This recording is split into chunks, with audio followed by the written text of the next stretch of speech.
Hello everyone.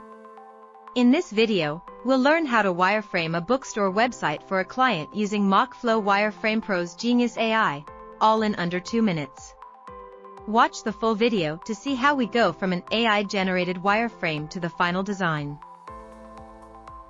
To get started, log into your MockFlow account, go to your dashboard, hover over New Wireframe, and select Generate with AI. Enter your prompt. In this example, we'll wireframe a bookstore website for a client.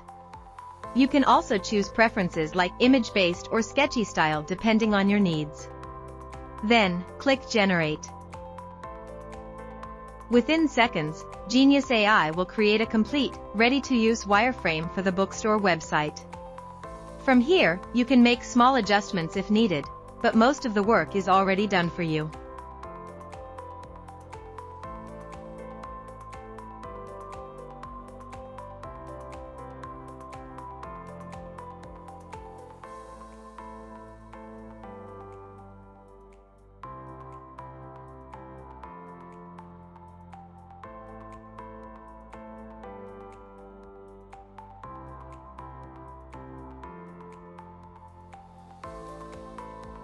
If you found this quick tutorial helpful, don't forget to like, share, and subscribe for more AI wireframing tips and tutorials.